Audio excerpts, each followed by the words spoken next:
Cette semaine, mes bien-aimés, nous allons terminer cet enseignement que nous avons déjà commencé il y a déjà plusieurs mois.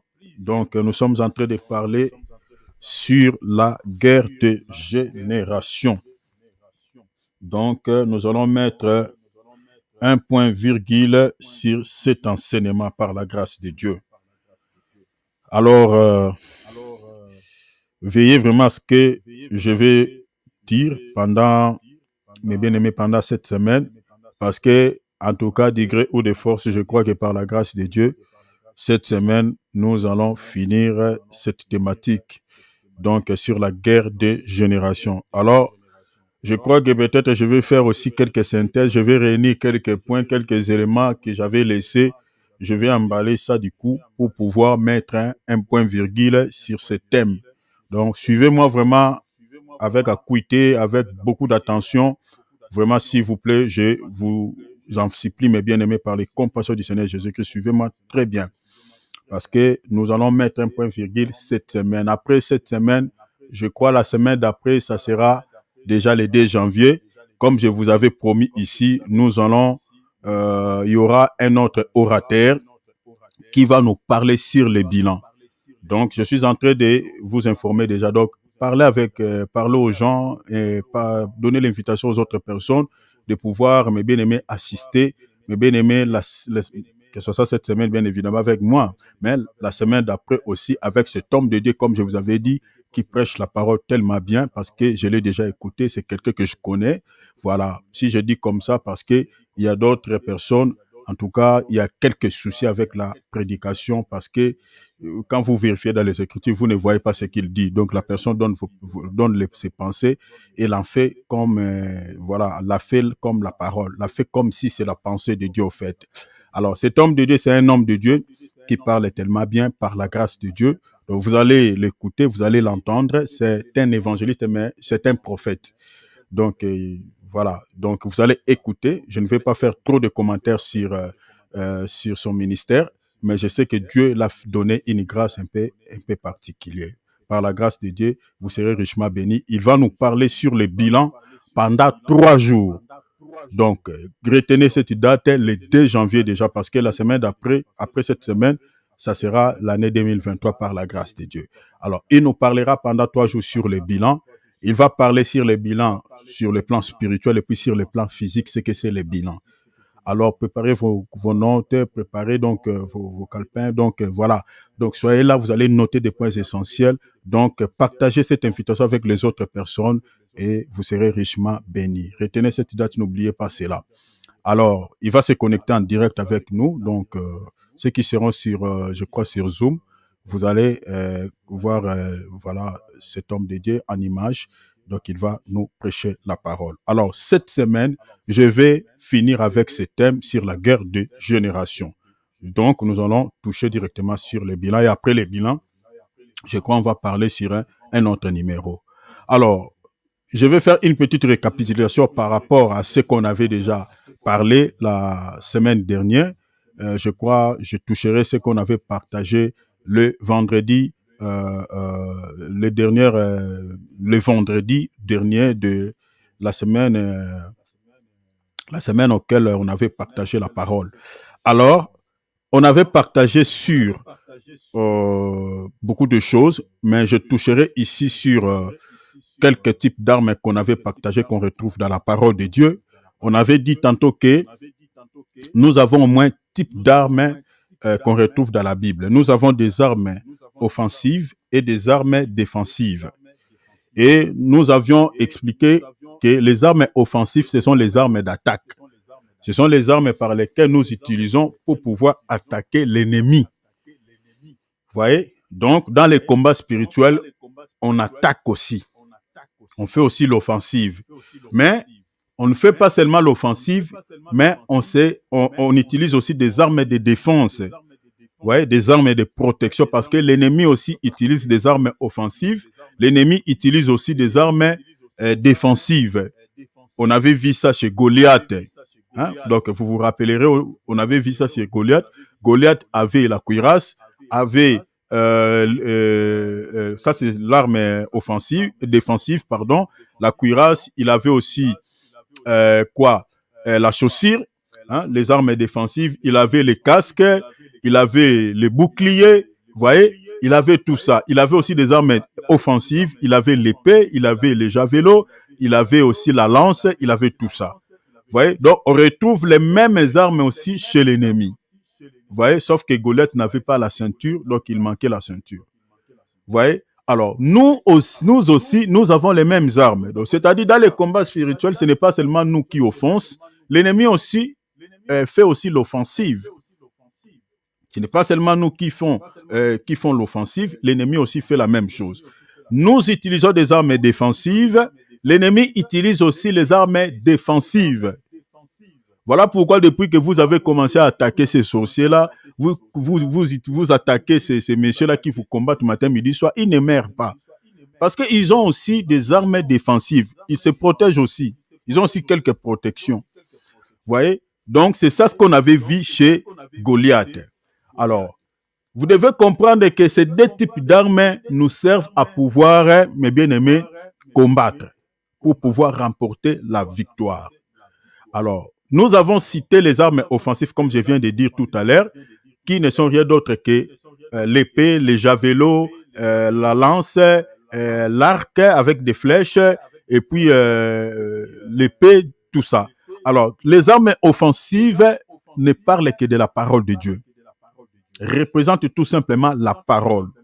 Alors, nous avions dit là-dessus que sans la connaissance des Écritures, il est pratiquement impossible de pouvoir combattre. Sans la connaissance, c'est-à-dire une personne qui combat les diables, qui combat les ennemis, qui combat les démons, sans la connaissance des Écritures, vous êtes en train de combattre en vain. Parce que l'apôtre Paul, il dit, vous devez aussi utiliser les armes offensives, qui ne sont rien d'autre que l'épée de l'esprit. Vous voyez? L'apôtre Paul parlait de l'épée de l'esprit. L'épée de l'esprit, c'est très important. Qui n'est rien d'autre que la parole. Alors, c'est la connaissance des Écritures. Ce sont des versets bibliques que nous utilisons quand on prie. On dit, Seigneur, tu as dit dans ta parole, à mon nom, par exemple, vous chasserez les démons. Tu nous as donné le pouvoir de marcher sur les scorpions, sur les serpents et sur toute la puissance de l'ennemi. Rien ne pourra nous nuire. Tu as dit tout ce que nous allons demander en ton nom, il nous sera accordé. Seigneur, tu as dit le Seigneur de gloire, bientôt il écrasera Satan sous nos pieds. Il y en a tellement de versets que vous pouvez utiliser pour pouvoir s'attaquer à l'ennemi qui est en train de troubler votre vie. Les armes offensives, c'est comme j'avais parlé avec nos bien-aimés quand on partageait la parole de Dieu hier. Un bien-aimé c'est le bien-aimé Junior, qui avait posé une question par rapport aux prières de combat, c'est-à-dire la question était relative par rapport à la destruction des autels. Hein, comment on fait quelle est la prière qu'on peut faire pour pouvoir détruire des autels sataniques, des autels démoniaques, tout ça. Et j'avais expliqué aux bien-aimés que ça, pour détruire des autels, c'est ça, cela demande la prière offensive. C'est-à-dire, vous devez faire l'offensive, c'est-à-dire s'attaquer à l'ennemi. Même quand on dit on chasse les démons, c'est la prière, c'est-à-dire on utilise des armes offensives pour pouvoir chasser les démons. Vous voyez, si vous lisez par exemple dans les Écritures, vous allez voir, il y a des langages que la Bible utilise, par exemple, comme nous utilisons des Bibles en français, vous allez voir dans certains passages de la Bible, quand Jésus fait de la délivrance, vous allez voir la Bible dit Jésus chassa les démons. Vous allez voir la Bible dit Jésus parla sévèrement aux démons. Vous allez voir la Bible dit tantôt des fois, il y a plusieurs Jésus menaçant l'esprit. Vous voyez, il y a des mots comme ça, des langages comme ça. Donc, des mots comme menacer, chasser, voilà. Voilà, tous ces mots-là que vous retrouvez dans la Bible, vous allez voir que c'est des prières offensives. C'est-à-dire, le Seigneur est en train de faire l'offensive pour pouvoir éguerpiller les démons dans la vie d'une personne. Vous voyez? Donc, La prière offensive, on utilise les écritures de la Bible pour rappeler à Satan que tu ne peux rien contre ma vie et tu n'as aucun pouvoir sur ma vie. Tu rappelles à Satan les promesses de Dieu concernant ta vie, concernant ta famille. Et ainsi, le diable ne peut se soumettre que lorsqu'il attend la parole de Dieu, lorsqu'il écoute, il dit waouh, celui-ci connaît ses droits et je ne peux que obtempérer et il ne peut que laisser ta vie et partir. Parce que tu ne peux pas chasser le diable par tes propres paroles. Même si tu régis comment, le diable n'aura pas peur de toi, même si tu régis comment. Parce que dans ce monde, vous allez voir que le diable est en train de troubler des gens qui font même trembler ce monde. C'est-à-dire, quand on cite son nom, vous entendez, hey, hein? Prenons par exemple tous les dictateurs que nous avons dans ce monde. Donc, quand on parle de lui, vous savez déjà de qui il est. Mais ce sont des gens que les démons jouent avec leur vie. Ils font peur aux hommes, mais ils ne font pas peur aux démons. Mais le diable ne peut que se soumettre, ne peut avoir peur que devant la parole de Dieu. Quand vous rappelez à Satan la parole de Dieu, et il sait que Dieu a déjà déclaré cela au sujet de lui, le diable ne peut que se soumettre. Vraiment, dans ce domaine-là, le diable est respect. Parce que quand il attend la parole de Dieu, tu le déclares au nom de Jésus-Christ. Tu le rappelles ce que la Bible dit au sujet de lui, ce que Dieu a déjà dit au sujet de lui. Il ne peut que se soumettre et laisser ta vie et partir. Prenons par exemple quand Jésus dit « À mon nom, vous chasserez les démons ». Quel est le démon qui peut s'opposer à cette écriture? Aucun démon. Aucun, mes bien-aimés. Parce que tout ce qui est sorti de la bouche de Dieu reste comme ça et cela s'accomplira. Vous voyez, la Bible dit la parole de Dieu est comme la pluie qui tombe du ciel vers la terre et ne peut jamais retourner vers le ciel sans toucher la terre, sans germer les plantes. La Bible dit la parole de Dieu est comparée à cette pluie qui tombe du ciel vers la terre. C'est-à-dire la parole de Dieu ne peut jamais retourner à Dieu sans exécuter sa volonté, sans accomplir ses desseins. Donc tout ce que Dieu a déclaré dans sa bouche s'accomplira. Et tout ce qu'il a dit au sujet de Satan, le diable ne peut qu'obtempérer et se prosterner devant la parole de Dieu. L'Écriture dit tout genou fléchira devant le nom du Seigneur. Quand on dit tout genou fléchira dans les cieux sur la terre, les démons se prosternent devant le nom de Jésus. Mais ils ne se prosternent pas comme toi et moi, c'est-à-dire on plie les genoux, parce qu'un esprit, l'esprit n'a ni chair, n'a ni os. Donc l'esprit n'a pas de genoux. Donc, au fait, cette écriture parlait de la suprématie ou de l'autorité de Jésus sur les démons. Donc, Jésus a un pouvoir que les esprits ne peuvent que se soumettre. C'est-à-dire, la Bible parle de l'autorité de Jésus et de la soumission des démons vis-à-vis de l'autorité de Christ. C'est ça ce qui dit cette écriture, c'est-à-dire tout genou fléchira. C'est-à-dire, Jésus-Christ a la suprématie, a un pouvoir supérieur à Satan et sur toute sa suite. Vous voyez? Et quand vous rappelez au diable, quand vous rappelez aux démons des écritures pareilles, il ne peut que libérer ta vie et s'en aller. Et quand vous êtes en train de faire de telles déclarations dans la prière, c'est ça ce qu'on appelle donc la prière offensive, où vous êtes en train d'utiliser des armes offensives pour pouvoir chasser Satan dans votre vie. Vous voyez? Alors, je crois qu'aujourd'hui, nous allons citer quelques armes. Nous allons parler chacune des armes qu'on retrouve dans la Bible pour pouvoir entrer un peu dans la profondeur. Alors, à part des armes offensives, on avait aussi parlé des armes défensives. Nous avons dit que des armes défensives, ce sont des armes de sécurité, ce sont des armes de protection. Si vous regardez bien dans Éphésiens chapitre 6, à partir du verset, lisez à partir du verset 10, vous descendez jusqu'au verset 18, les premières armes que l'apôtre Paul commence à citer, quand l'apôtre Paul explique sur les armes spirituelles, la première arme que l'apôtre Paul cite d'abord, c'est l'arme défensive. Il ne cite d'abord les armes défensives parce qu'il commence par la ceinture, la cuirasse, la chaussure. Vous voyez, donc tout ça, ce sont des armes de défense. Donc c'est pour dire que dans les combats spirituels, donc en fait, Dieu ne veut pas que nous puissions s'attaquer à l'ennemi tout le temps. Non. gaspiller notre énergie pour rien. Le Seigneur veut plutôt que nous puissions utiliser plus des armes défensives que des armes offensives. Parce que si vous regardez toutes les armes que l'apôtre Paul a citées, a énumérées dans Éphésiens chapitre 6, lisez Éphésiens, je crois que on va les relire tout à l'heure, 6 à partir du verset 10 à 18, l'apôtre Paul n'a cité qu'une seule arme offensive. Mais les 5 armes, parce qu'il y en a 6, les 5 autres armes, ce sont des armes défensives pour se défendre. En d'autres termes, ce sont des armes de protection. Donc, c'est-à-dire, dans les combats spirituels, on se protège plus, c'est-à-dire que d'attaquer l'ennemi. On utilise plus des armes de protection que des armes offensives. Vous comprenez? Parce que Dieu ne nous a pas appelés à combattre, parce que même si on combat les diables, ce combat-là ne sera pas comparable au combat que le Seigneur Jésus-Christ a livré contre Satan à la croix de Golgotha. Le Seigneur l'a déjà combattu, il a déjà bâti KO à la croix de Calvaire.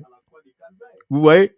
Donc tout ce que nous faisons là, ce n'est que, voilà, quelques petits combats, mais le vrai combat a été déjà livré entre le Seigneur Jésus-Christ et Satan à la croix de Golgotha, et le Seigneur l'avait bâti. C'est fini. Voilà pourquoi les apôtres veulent que nous puissions plus utiliser des armes défensives que les armes offensives. Pourquoi nous allons plus utiliser des armes défensives? Quels sont les avantages des armes défensives par rapport aux armes offensives? L'avantage dans ces deux types d'armes que nous utilisons dans les combats spirituels, l'avantage par rapport à ces deux types d'armes est que les armes défensives, d'abord, nous sécurisent.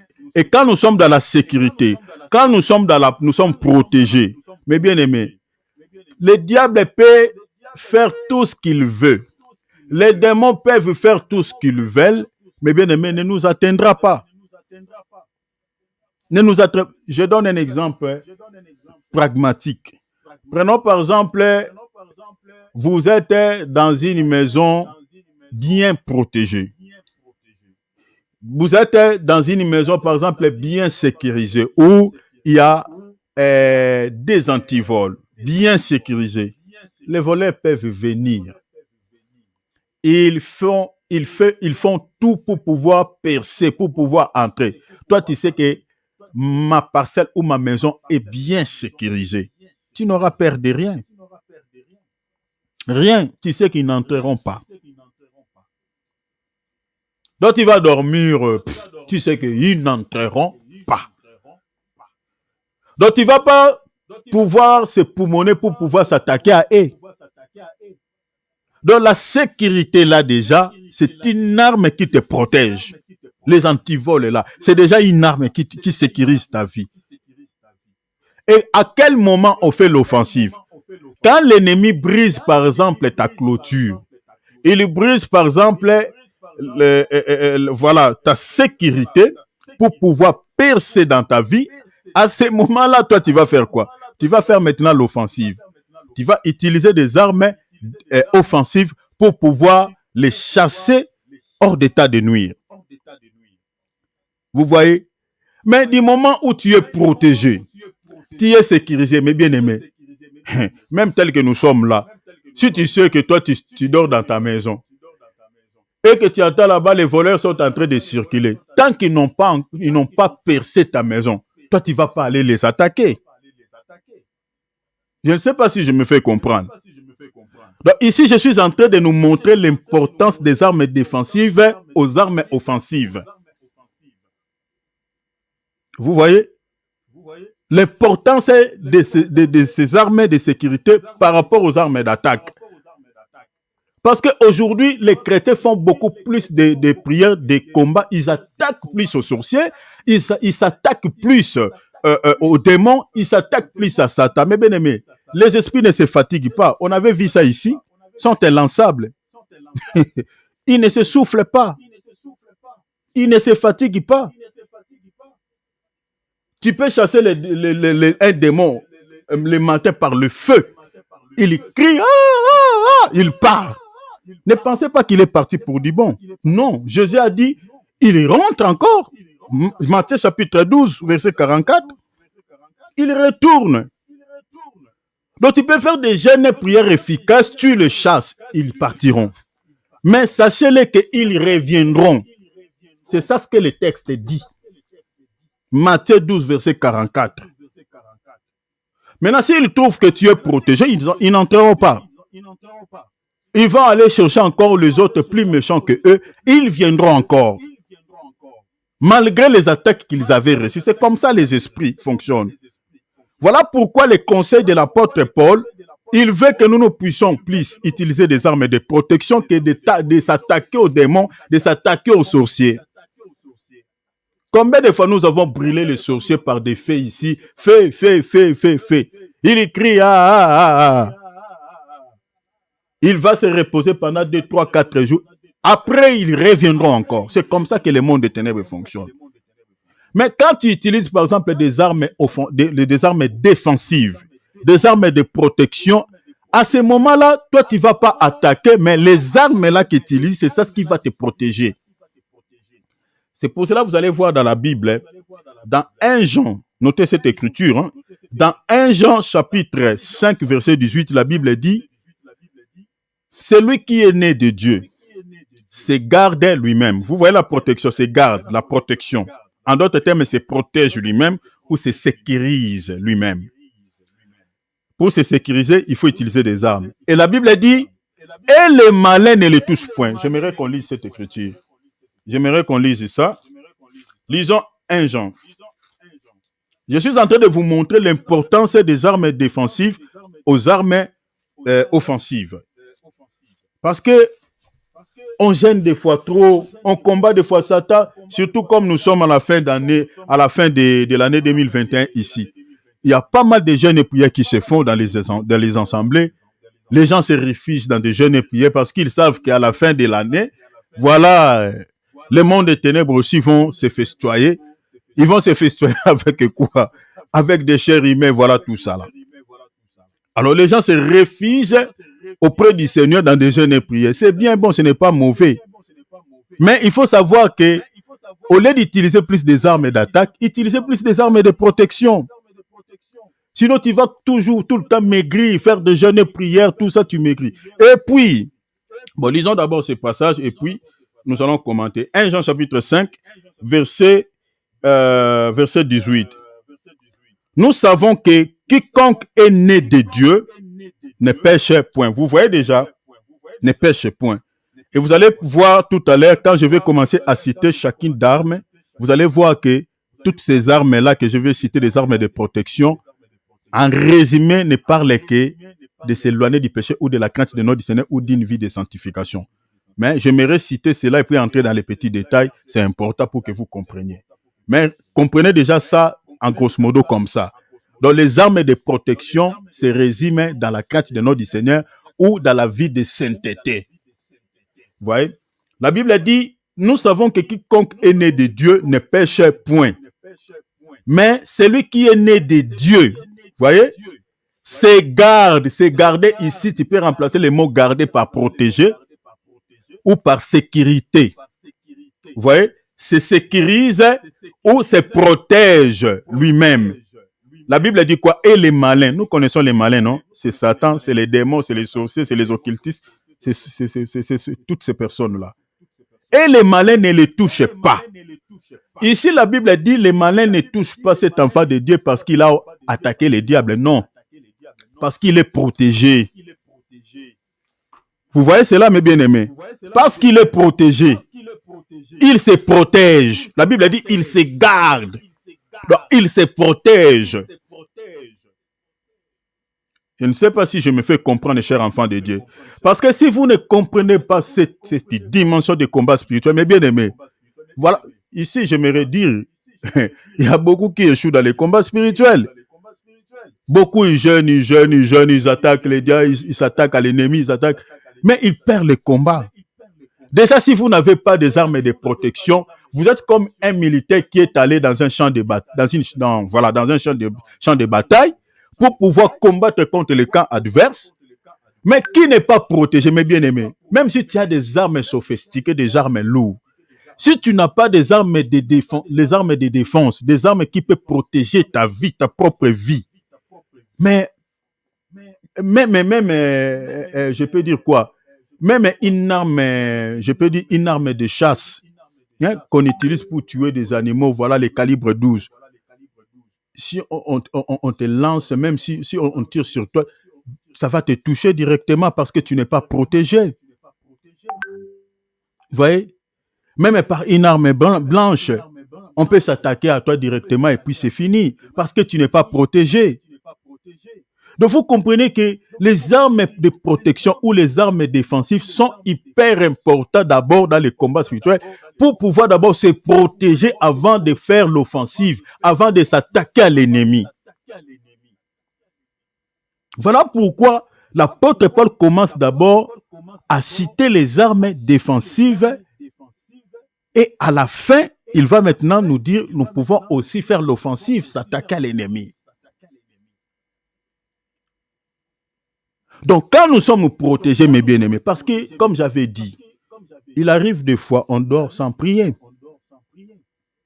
Il arrive des fois, on dort sans prier. Il arrive des fois, mes bien-aimés, on sort sans prier. On ne prie pas tout le temps. Des fois, on est fatigué. Des fois, à cause de quelques soucis des siècles présents, on n'a pas envie de prier. Mais si tu as des armes de sécurité, des armes de protection, l'ennemi ne te touchera pas, jamais. Sans que tu t'attaques de lui, ne te touchera pas. Ne te touchera pas. Donc vous comprenez que dans les combats spirituels, les armes défensives est hyper important de pouvoir utiliser cela et vous serez vraiment, mes bien-aimés, carrément protégés. Alors, j'avais dit aussi, j'avais parlé que l'importance des armes spirituelles, c'est-à-dire, je crois que le 9e point que nous avions abordé ici, c'était, la question était celle de savoir sur quelles sont les conséquences peut-on subir lorsqu'on n'a pas des armes. Nous avions dit tantôt que quand on n'a pas des armes, on ne sera jamais béni. On ne peut pas être béni. J'avais évoqué l'écriture de Genèse, je crois, chapitre 27, où Isaac a dit à Ésaü, prends tes armes, va dans le champ me chasser un gibier afin que mon âme te bénisse.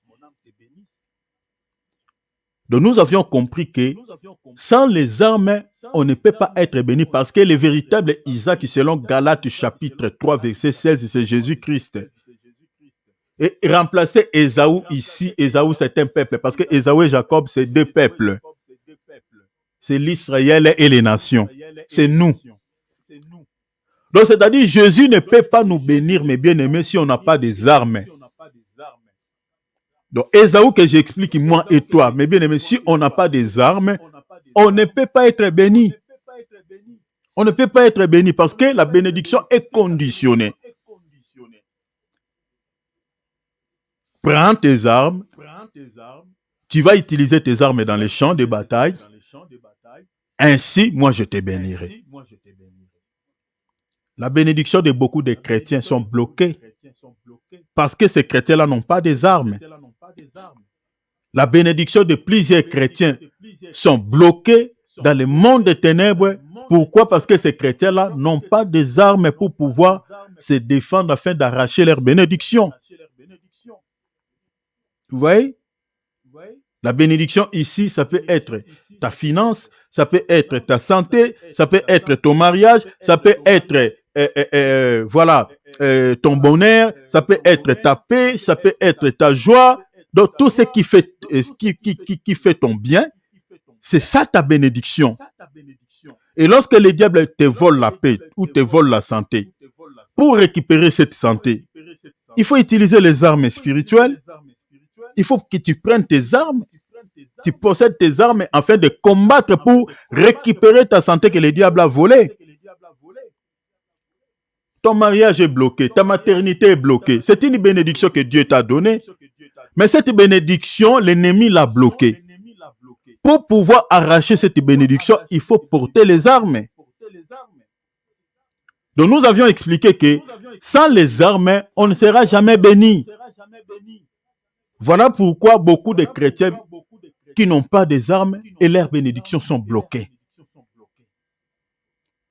Maintenant, pour pouvoir prier, pour que ces bénédictions soient relâchées, mes bien-aimés, il faut utiliser des armes. Donc les armes spirituelles est hyper important, mes bien-aimés, parce que c'est ça ce qui nous fait, qui fait de sorte que nous soyons bénis. C'est ça ce qui fait de sorte que nous puissions combattre afin de pouvoir arracher nos bénédictions. Donc, il est hyper important de pouvoir posséder les armes spirituelles ou les armes de Dieu. Alors, avant que je continue, j'aimerais que nous puissions lire d'abord, nous puissions lire un texte. Nous puissions lire Éphésiens. Lisons Éphésiens. Notez, je crois que vous avez déjà ce texte. Éphésiens chapitre 6.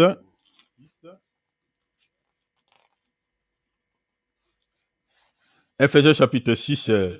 Lisons les versets 14. Non, lisons à partir du verset, plutôt, attendez, lisons à partir du verset 11. Voilà, lisons à partir du verset 11. Nous allons aller petit à petit jusqu'au verset 17. Suivez bien la lecture, s'il vous plaît. Je demande vraiment votre attention. Suivez bien la lecture parce que, mes bien-aimés, nous allons tirer des leçons spirituelles par rapport à cette lecture. Donc, je demande vraiment votre attention. Regardez ce qu'il dit la Bible. Revêtez-vous de toutes les armes de Dieu afin de pouvoir tenir ferme contre les risques du diable. Je crois que j'avais longuement parlé sur les risques du diable. Donc, il y a plusieurs risques. Je vous avais expliqué, donc, si vous ne pouvez que réécouter nos vidéos qui sont sur nos plateformes pour pouvoir comprendre ce qu'on avait parlé sur les risques du diable. Verset 12. Car nous n'avons pas à lutter contre la chair et le sang, mais contre les dominations. J'aimerais répéter bien ici, afin d'attirer votre attention. La Bible a dit, nous n'avons pas à lutter contre la chair et le sang. Soulignez ça. Il y a des choses que je vais expliquer par rapport à ça. Mais contre les dominations. Le combat, c'est contre les dominations. Les dominations, ici, ce sont les types de démons. C'est une classe de démons qui sont tellement supérieurs, qui sont tellement puissants. Contre les autorités, contre les princes de ce monde, des ténèbres, contre les esprits méchants dans les lieux célestes. Je reviendrai ici pour vous expliquer le verset 12. C'est pourquoi prenez toutes les armes de Dieu afin de pouvoir résister. Donc les armes nous permettent de pouvoir faire quoi? Résister. Résister à qui? La Bible a dit afin de pouvoir résister dans les jours mauvais. Je vous avais expliqué les jours mauvais, c'est quoi? C'est les jours où tu es visité par un malheur, les jours où le diable te visite, les jours où peut-être tu étais bien directement, du coup tu commences à être malade. Et tout était bien, tu es visité, voilà, il y a une surprise désagréable, c'est ça les jours mauvais. Maintenant, pour pouvoir se tenir ferme aux jours mauvais, il faut utiliser les armes de Dieu. La Bible a dit afin de pouvoir résister dans les jours mauvais, ça c'est un. Deux, tenir ferme, c'est tenir ferme parce que il y a beaucoup de chrétiens, lorsque les jours mauvais arrivent dans sa vie, il y a beaucoup qui abandonnent la foi. Il y a d'autres même qui insultent Dieu. Il y a d'autres qui murmurent. Il y a d'autres, ces jours-là, ils commencent à dire, je ne vais plus prier. Il y a d'autres, il n'ira plus à l'église. Vous voyez? Donc, il y a certains chrétiens, quand il est visité par l'ennemi, ce jour-là, donc, voilà, il devient directement, voilà, un païen pendant quelque temps. Et si Dieu ne le secourt pas, il y a d'autres qui abandonnent la foi définitivement, ils retournent dans le monde. Ils retournent carrément dans le monde. Mais, pour pouvoir se tenir ferme, il faut avoir des armes. La Bible dit, afin de se tenir ferme. après avoir quoi? Tout surmonté. C'est-à-dire, les armes nous permettent à tout surmonter, à surmonter le mal par le bien. La première arme que l'apôtre Paul cite, retenez 1, verset 14. Tenez donc ferme, ayez à vos reins la vérité pour ceinture. Première arme, c'est la ceinture que l'apôtre Paul explique comme vérité. 2. Revêtez la cuirasse de la justice. La cuirasse, je vais vous expliquer cela. La cuirasse, l'apôtre Paul explique ça comme la justice. Verset 15. 3. Mettez pour chaussure à vos pieds les ailes que donne l'évangile. L'évangile de paix. Donc la chaussure à nos pieds, l'apôtre Paul explique ça comme étant les ailes que donne l'évangile. 4. Verset 16. Prenez par-dessus tout cela le bouclier de la foi. Donc les boucliers, comme on avait vu dans les images ici, le bouclier n'est rien d'autre que la foi. Il dit, le bouclier nous permet à faire quoi? Avec lesquels vous pourrez éteindre tous les traits remplacer les traits par des flèches. Hein, les flèches, donc c'est-à-dire toutes les flèches enflammées du malin. Et verset 17, prenez aussi les casques du salut. Donc les casques, c'est les salis. Et dit quoi encore? Et l'épée de l'esprit qui est la parole de Dieu. Ça, ce sont les 6 armes qu'on retrouve dans la Bible. Maintenant, vous voyez ici, les dernières armes dans les versets 17, c'est l'épée de l'esprit. C'est la seule arme que l'apôtre Paul nous a dit de pouvoir posséder pour faire l'offensive, pour pouvoir s'attaquer. Mais les restes des armes ici que l'apôtre Paul a citées, ce sont les armes de protection. Les armes de protection. Mais regardez, vous allez remarquer que toutes ces armes ici que l'apôtre Paul a énumérées, a citées, ce sont au nombre de 6. Ces armes ici, l'apôtre Paul dit, vous devez les posséder. Vous devez les revêtir pour pouvoir protéger quoi? Ces armes ici, nous devons les utiliser pour protéger les 5 parties de nos corps. Retenez ça, mes bien-aimés. Ces 6 types d'armes qu'on retrouve dans la Bible protègent les 5 parties du corps de l'homme, c'est-à-dire protègent nos 5 parties du corps, parmi lesquelles l'apôtre Paul il dit d'abord, vous allez utiliser d'abord la ceinture. La ceinture pour protéger quoi? Les reins. Les reins ici, ne prenez pas ça, les reins comme les organes. Hein? Les organes, je peux dire les organes vitaux que nous avons dans les corps. Non. Les reins, je crois que je vous expliquerai aussi les reins. Les reins dans la Bible a plusieurs explications. Hein? Je crois, si Dieu nous donne le temps, je vous expliquerai, je vous parlerai des reins dans la Bible. Mais les reins peuvent avoir plusieurs explications. Mais dans ces contextes ici, les reins, l'apôtre Paul l'explique comme étant la hanche, la taille.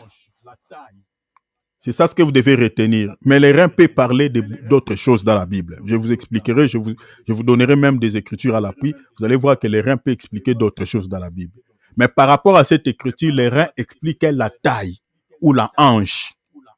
Donc, ici, nous devons porter la ceinture au niveau des reins pour protéger quoi? Pour protéger la taille. Je vais vous expliquer pourquoi l'apôtre Paul dit vous devez utiliser la ceinture pour protéger les reins. 2. Vous devez utiliser quoi? Il dit il faut utiliser aussi la chaussure. La chaussure pour protéger quelle partie? Pour protéger les pieds. Ça, c'est la deuxième partie de l'homme. Protéger les pieds. Donc, je dis d'abord les reins. Hein, c'est la hanche. Et puis protéger quoi? Les pieds. Deuxièmement, il dit, vous devez utiliser l'épée de l'esprit. L'épée, vous allez l'utiliser quoi? Vous allez l'utiliser où? À la main. Vous comprenez? Donc, on tient l'épée par la main. Ou soit par les mains. On peut tenir ça même les 2 mains pour pouvoir bien frapper l'ennemi. 3. 4 plutôt. Utilisons, l'apôtre Paul nous conseille à utiliser la cuirasse de la justice. La cuirasse protège quelle partie? La cuirasse protège au fait la thorax et la partie, l'abdomen, c'est-à-dire la poitrine et l'abdomen. La partie auquel se trouvent les organes vitaux, c'est-à-dire les cœurs, les poumons, l'estomac, les intestins, tout ce que vous connaissez, mes bien-aimés, sur la thorax et puis sur l'abdomen. La cuirasse protège toute cette partie. Et il dit encore, nous devons déjà, cette partie, que ce soit la thorax et l'abdomen, est protégée par la cuirasse et puis par les boucliers. Et la 5e partie du corps, il dit nous devons utiliser les casques pour protéger quoi? La tête. C'est ça ce que vous devez retenir, les casques pour protéger la tête. Mais retenez ceci, suivez-moi ici très bien, je descends un peu vraiment en bas pour que vous compreniez ce que je vais vous expliquer par rapport à ça. Donc je dis, ça protège toutes ces armes, protège les 5 parties du corps. Ça protège d'abord, les mains, donc je commence d'abord la tête, ça protège les mains, ça protège les pieds, ça protège les reins, ça protège les thorax et l'abdomen. Hein, mélangez ça ensemble parce que c'est les 2 parties qui se trouvent donc devant l'homme, c'est-à-dire la thorax qui est la partie dessus et l'abdomen c'est la partie qui est dessous. Alors, cette partie est protégée par la cuirasse et les boucliers. Alors, et puis les casques pour protéger la tête. Vous allez remarquer, suivez-moi ici très bien. Toutes ces armes, ces 6 armes, protègent les 5 parties. Parmi ces 5 parties du corps est subdivisées en 2 parties. Il y a des parties qui sont des parties extérieures ou des parties visibles. Et les 2 autres parties, ce sont des parties intérieures qui sont invisibles à l'œil nu. Je m'explique. Les 3 parties qui sont de l'extérieur, que nous devons protéger par des armes de Dieu, ce sont les mains, les pieds et les reins. Je parle des reins comme la taille, la hanche. C'est la partie qui est extérieure. Et puis les pieds, c'est la partie qui est extérieure, qui est visible. Et puis les mains, ce sont des parties qui sont visibles, qui sont de l'extérieur. Mais les 2 autres parties qui sont la partie intérieure ou la partie, je peux dire, invisible, je parle de la tête, la thorax et l'abdomen. Parce que quand je parle de la tête n'est qu'une enveloppe. Mais en réalité, cette enveloppe protège le cerveau. C'est la partie intérieure qui est protégée par ces flasques, par cette enveloppe qu'on appelle la tête. C'est pour cela que j'ai dit que c'est une partie intérieure. Je vous expliquerai pourquoi j'ai dit que c'est une partie intérieure. Et puis, la cuirasse et le bouclier, comme je dis, ça protège la thorax, si vous voulez, et la poitrine, et puis l'abdomen, c'est-à-dire le ventre et tout ce qui se trouve dedans.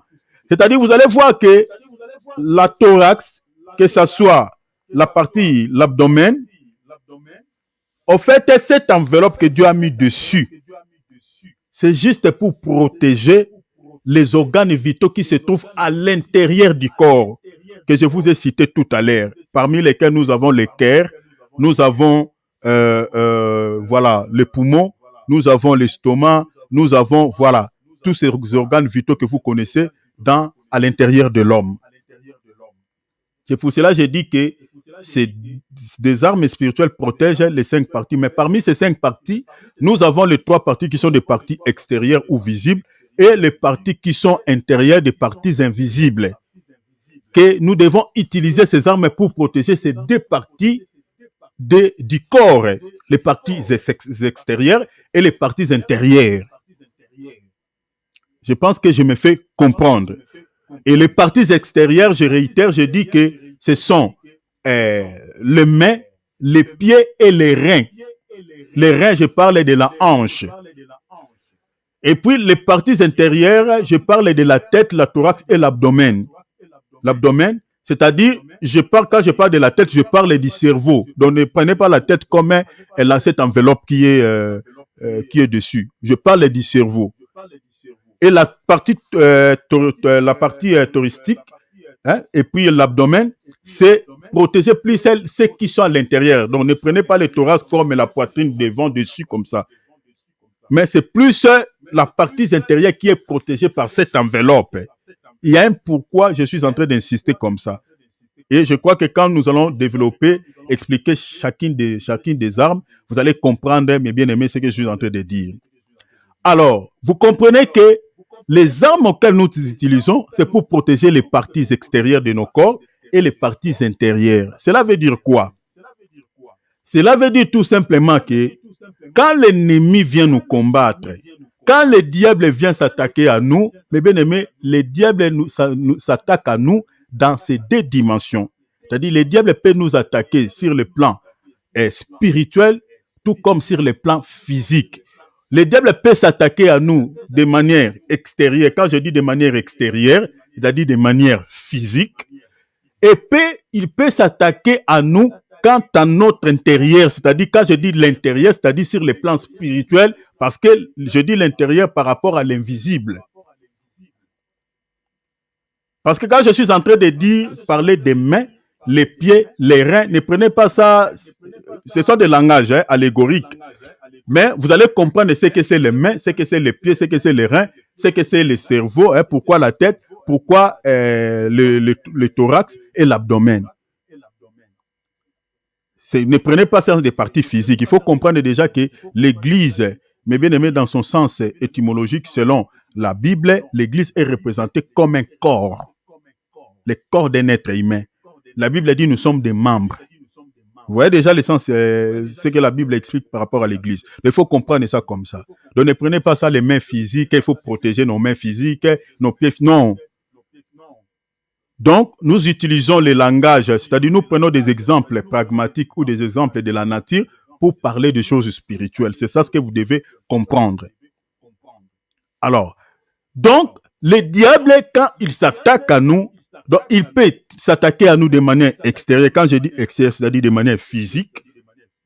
Puis, il peut s'attaquer à nous, c'est-à-dire quand je dis à l'intérieur, c'est-à-dire s'attaquer à nous de manière aussi spirituelle, c'est-à-dire toucher à notre âme. Je vais m'expliquer. Prenons par exemple une question. Quand est-ce que le diable peut s'attaquer à nous de manière extérieure et de manière intérieure ou de manière spirituelle ou de manière physique? Je crois que si vous regardez mes vidéos précédentes, j'avais expliqué ça ici sur les activités des démons. J'avais parlé du cahier des charges de l'ennemi selon les livres ou l'évangile de Jean chapitre 10 verset 10. Quand le diable s'attaque à nous, mes bien-aimés, de manière extérieure, il veut s'attaquer à nous, mes bien-aimés, toucher notre physique. Il utilise, mes bien-aimés, des choses, des outils, parmi lesquels nous avons la suggestion démoniaque, si vous voulez, la tentation, et puis il utilise ce qu'on appelle l'oppression satanique. Je vous avais expliqué ici, l'oppression, c'est une attaque de l'ennemi, mais de manière extérieure. C'est-à-dire, le diable n'a pas possédé ta vie, il est en train de t'oppresser, mais de manière extérieure. Ça peut être des persécutions physiques, ça peut être une épreuve que tu es en train d'endurer, ça peut être voilà, une maladie quant à la chair, ça peut être un blocage financier, ça peut être voilà, un problème, beaucoup de soucis que nous retrouvons qui peut nous toucher quant à la chair. Donc, le diable peut t'oppresser de manière physique. Vous voyez, l'oppression physique. Prenons par exemple l'oppression que les Égyptiens avaient fait aux enfants d'Israël. C'était physiquement que les enfants d'Israël étaient oppressés par des travaux durs que Pharaon et les Égyptiens avaient imposés à ces peuples. Donc l'oppression, ça peut être une tribulation. Ça peut être, par exemple, là où vous habitez, vous n'êtes pas aimé, on vous insulte tout le temps, c'est une oppression. On t'attaque physiquement, ce n'est pas ton âme qui est touchée. Donc l'oppression, on peut l'expliquer, le définir de plusieurs manières. Mais c'est une attaque de l'ennemi, mais de manière extérieure. Et j'avais expliqué ici que l'oppression, le diable utilise l'oppression satanique dans la vie des chrétiens, des hommes spirituels, c'est-à-dire des chrétiens qui ont la crainte du nom du Seigneur, des chrétiens c'est-à-dire ces chrétiens-là que le diable n'arrive pas à posséder leur vie. Les chrétiens qui sont forts sur le plan spirituel. Ce sont des chrétiens que le diable oppresse pour pouvoir pousser ces chrétiens à céder au péché afin qu'ils ouvrent la porte, afin que celui-ci puisse percer dans leur vie, entrer et voler leur bénédiction. Il peut utiliser aussi la suggestion, comme j'ai dit, la suggestion démoniaque, c'est-à-dire la tentation. Ça, c'est aussi une attaque de l'extérieur. Voilà pourquoi vous voyez que les armes auxquelles nous utilisons, c'est pour protéger des parties qui sont extérieures du corps et protéger des parties qui sont intérieures, c'est-à-dire ce qui est visible et invisible. Pourquoi? Parce que l'ennemi utilise ses attaques dans ces deux dimensions. Il peut s'attaquer à nous par l'oppression qui est une attaque de l'extérieur, par la suggestion ou la tentation qui est aussi une attaque de l'extérieur. Je crois que je me fais comprendre. Mais maintenant, quand le diable utilise ses attaques, mes bien-aimés, au niveau spirituel ou à l'intérieur de nous, là, il utilise cet outil qu'on appelle l'obsession satanique ou la possession démoniaque. Là, le diable n'est plus à l'extérieur, mais il est maintenant à l'intérieur de l'être humain. Vous voyez? Là, il utilise maintenant, il prend le contrôle de tes pensées. C'est ça ce qu'on appelle l'obsession. C'est-à-dire, tes pensées sont contrôlées par les diables. L'obsession satanique, c'est-à-dire, tu es là, même pendant que nous sommes en prière ici. Mais tu verras que tes pensées, par exemple, s'envolent. Ça commence, il y a des images, par exemple, très sales qui circulent dans ta tête. Même si tu es dans la présence de Dieu. C'est ça ce qu'on appelle l'obsession satanique. C'est-à-dire, c'est une attaque de l'ennemi, mais cette attaque-là, c'est-à-dire le diable est à l'intérieur. Il contrôle tes pensées. Vous voyez, il contrôle tes pensées. C'est-à-dire, tu fais tout pour pouvoir évacuer ces pensées, mais tu n'as pas le pouvoir c'est-à-dire de pouvoir vaincre ces pensées, de pouvoir faire sortir ces pensées en toi.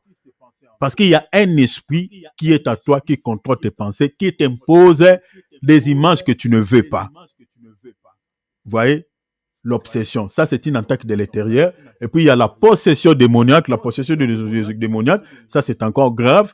C'est-à-dire, tu peux être possédé par un esprit de sorcellerie, possédé par un esprit d'impudicité, possédé par un esprit de vol, possédé par un esprit de tous les péchés que vous connaissez dans ce monde. Donc, à ce moment-là, la personne est attaquée par des démons, mais de manière intérieure. Mais maintenant, les armes spirituelles protègent notre partie intérieure et notre partie extérieure. Mais n'oubliez pas, quand le diable s'attaque à un chrétien sur le plan spirituel que j'explique de manière intérieure, le diable peut attaquer aussi dans la vie d'un chrétien, il peut aussi attaquer sa foi. Vous voyez? Parce que quand le diable s'attaque à la foi d'un chrétien, la foi, c'est quelque chose de l'intérieur.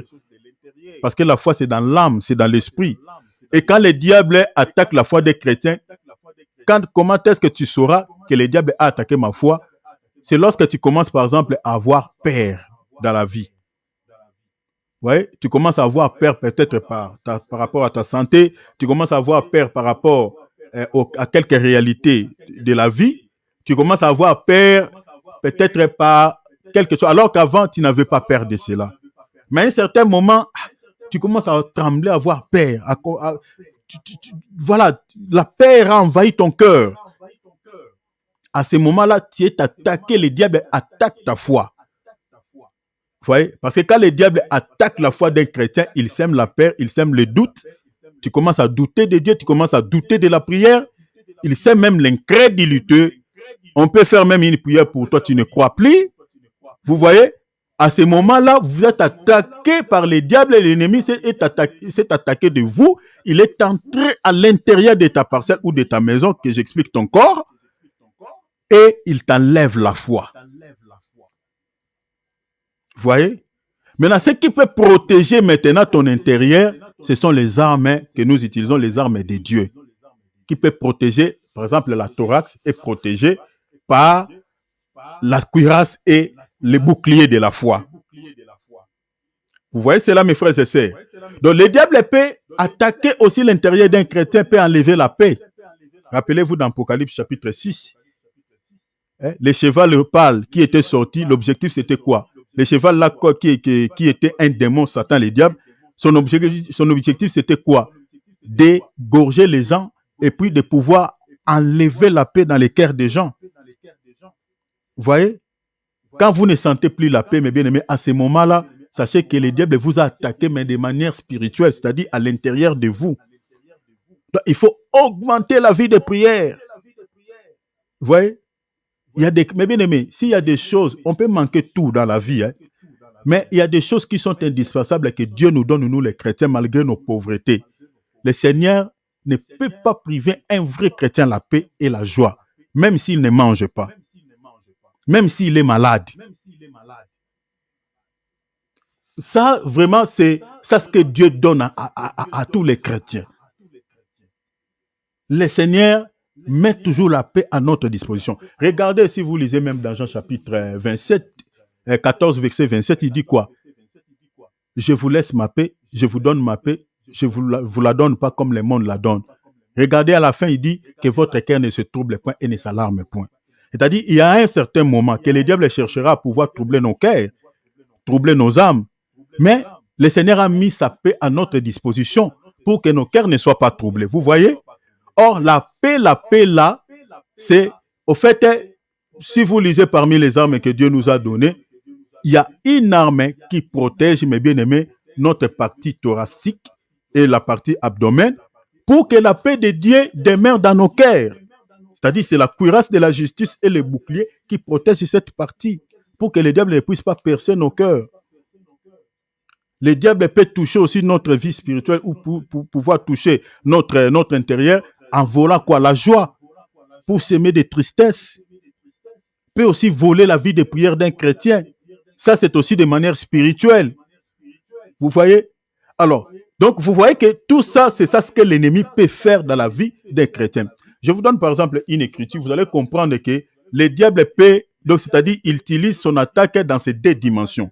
C'est-à-dire dans la dimension spirituelle et puis dans la dimension physique. C'est-à-dire de manière extérieure, de manière intérieure.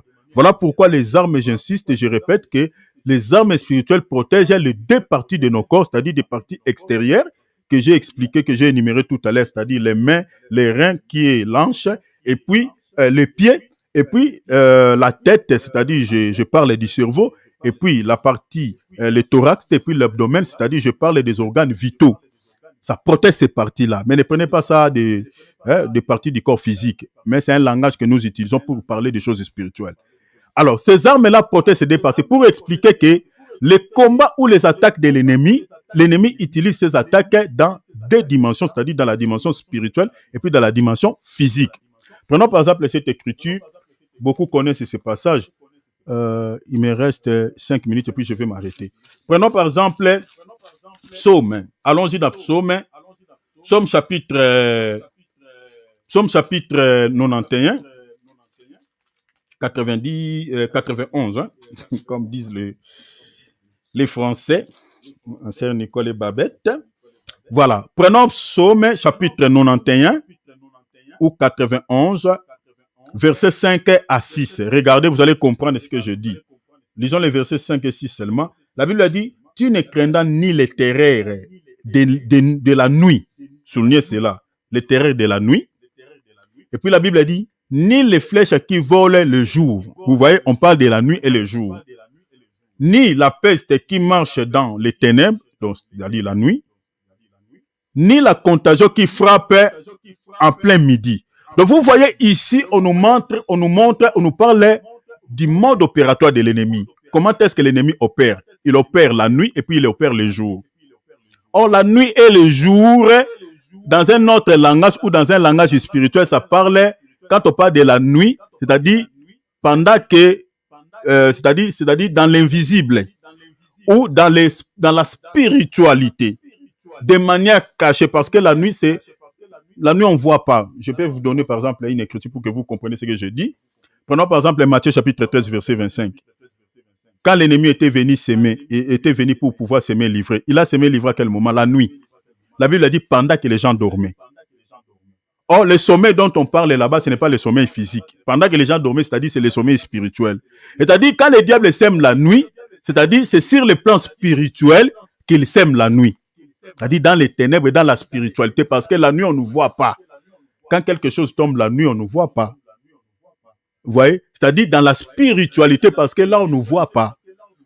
Mais maintenant, la Bible dit, il opère aussi les jours où à midi. À midi, c'est pendant que l'homme voit. Vous voyez? Quand on parle du jour, c'est-à-dire de manière physique, c'est-à-dire pendant que toutes nos facultés sont en place, on peut comprendre ce qui se passe pendant la journée. C'est-à-dire, le diable peut opérer aussi pendant que toutes nos facultés sont là. On comprend que cette maladie, ça vient de l'ennemi. On peut comprendre que ce souci qui est en train de troubler cette famille, ça vient de Satan. C'est ça, le flèche du jour. C'est-à-dire, on voit, on regarde, on peut observer, on peut comprendre que ça, c'est la manipulation de l'ennemi. Mais quand on parle de la nuit, c'est-à-dire dans la spiritualité, donc ça demande le discernement des esprits. C'est-à-dire, si vous n'avez pas l'œil spirituel, vous n'allez pas comprendre que c'est l'ennemi qui est caché ici. Donc, c'est de ces deux dimensions que l'ennemi opère. Il opère dans la spiritualité, il opère aussi de manière physique. Je peux vous donner plusieurs exemples pragmatiques.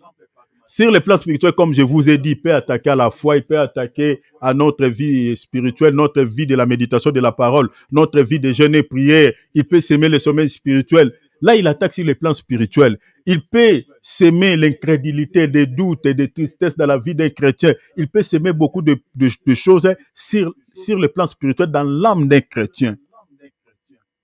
Mais sur le plan physique, le diable aussi peut injecter des maladies. Le diable aussi peut s'attaquer à un chrétien, par exemple, par des empoisonnements, par des persécutions. Physiquement, on te frappe, on te persécute. Donc, c'est de ces deux dimensions qu'il opère. Mais maintenant, les armes spirituelles protègent maintenant ces deux parties que j'explique, des parties, c'est-à-dire des parties physiques et les parties spirituelles. C'est pour cela que je vous ai expliqué ici que retenez cela, parce que demain, je crois que je termine ici. Demain, nous allons continuer par là. C'est-à-dire, les armes nous protègent sur le plan spirituel et sur le plan physique. Et voilà pourquoi on parle des mains. On parle des mains qui sont des parties extérieures. On parle des pieds qui sont des parties extérieures. On parle des reins, c'est-à-dire l'anche, qui sont des parties extérieures. Et puis, on parle de la tête, c'est-à-dire le cerveau et la partie thoracique. Et puis, l'abdomen, qui protège les parties des organes vitaux, des parties qui sont invisibles, qui sont intérieures. C'est-à-dire, notre combat se trouve dans ces deux dimensions. C'est-à-dire, l'ennemi peut s'attaquer à nous sur les plans spirituels et sur les plans physiques. Mais pour pouvoir se protéger dans ces deux dimensions, il faut utiliser les armes que l'apôtre Paul a citées, c'est-à-dire que ce soit sur le plan spirituel ou sur le plan physique. Si on a les armes offensives, on a des armes défensives, nous sommes protégés. Je crois que je m'arrête ici. J'ai beaucoup parlé. Je crois que je me fais comprendre. Sinon, le Seigneur de gloire vous bénisse abondamment. Demain, nous allons continuer sur ces mêmes thèmes pour pouvoir encore vous expliquer d'autres choses par la grâce de Dieu, toujours sur les armes offensives et les armes défensives. Je crois que demain, si Dieu nous donne le temps, je vais peut-être directement toucher sur la première arme qui est la ceinture. Mais avant cela, je vous expliquerai aussi d'autres choses. Mais cette semaine, on mettra un point virgule sur ce thème. Vraiment que le Seigneur de gloire vous bénisse tous abondamment. Je m'arrête ici. Nous allons prier, mes bien-aimés. Ouvrons nos micros. Nous allons dire merci à Jésus qui nous a bénis au travers de sa parole, qui a permis à ce que, mes bien-aimés, voilà, que nous puissions être là pour pouvoir se communier, pour pouvoir partager sa parole. Mes bien-aimés, remercions le Seigneur, vraiment qui nous a fait énormément du bien. Vraiment, bénissons le Seigneur qui nous a parlé, mes bien-aimés, aujourd'hui. Vraiment, bénissons le Seigneur. Prions au nom de Jésus. Alléluia. Seigneur, merci. Merci pour le temps que tu nous as accordé. Merci de nous avoir fait cette grâce. Merci notre Dieu. Ouvrons nos micros, mes bien-aimés. Prions. Ouvrons nos micros. Zoom, WhatsApp. Ouvrons nos micros. Prions. Alléluia. Père, je te loue. Père, je te bénis. Père, je te remercie. Merci, Seigneur, de nous avoir permis, Seigneur, de passer ce temps dans ta présence. Oh, que toute la gloire et l'honneur te soit rendu. Oh, notre Dieu, mon âme te bénit. Mon âme te remercie. Mon âme te loue. Tu es notre Dieu. Sois béni, notre Dieu. Sois efficacement béni, Père Céleste. Merci, Seigneur, d'avoir permis que nous puissions passer, Seigneur, ce moment dans ta présence. À toi l'honneur, à toi la gloire, à toi la grandeur, à toi la puissance. Oh, notre Dieu, mon âme te dit merci. Mon âme te remercie. Mon âme te bénit parce que tu es notre Dieu, parce que tu es notre Seigneur. Merci.